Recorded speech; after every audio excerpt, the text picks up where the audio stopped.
पाकिस्तान ने भारतीय वज़ीर-ए-आज़म के इल्ज़ामात को बेबुनियाद और इश्तियाल अंगेज़ करार दे दिया है। भारतीय बयानात इलाकाई कशीदगी को हवा देने की कोशिश करार दे दिए हैं। मज़ीद जानते हैं डॉन न्यूज़ के नुमाइंदे अब्दुल्ला मोहम्मद से। अब्दुल्ला, क्या तफसीलात हैं? जी बिल्कुल, भारतीय वज़ीर-ए-आज़म की जानिब से एक बार फिर इश्तियाल अंगेज़ी की गई थी, जिस पर आज बाकायदा तौर पर पाकिस्तान ने जवाब दिया और पाकिस्तान के दफ्तर खारजा ने कहा कि भारतीय वज़ीर-ए-आज़म के इल्ज़ामात जो है वो बेबुनियाद और इश्तियाल अंगेज है।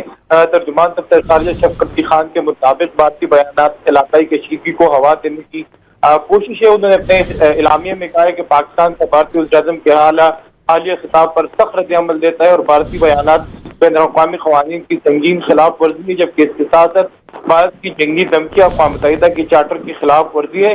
पाकिस्तान दहशतगर्दी के खिलाफ आलमी कोशिशों में फ़ाल शराकतदार है और भारत मकबूजा कश्मीर में मुजालिम छुपाने के लिए पाकिस्तान पर इल्जामात लगा रहा है। तर्जुमान दफ्तर खारजा ने कहा कि भारत कश्मीरी अवाम की जदोजहद को नहीं दबा सकता और भारतीय क़यादत इस हवाले से होश के नाखून ले इश्तियाल अंगेज़ी बंद करे। तर्जुमान दफ्तर खारजा शफकत अली खान ने अपने इलामे में मजीद कहा कि पाकिस्तान अमन का ख़्वाह है मगर दिफा का हक महफूज रखता है। कोई भी जारहियत हुई तो भरपूर और मुनासिब जवाब जो है वो दिया जाएगा और आलमी बरादरी भारत की जारहाना रवैये का नोटिस लेगी।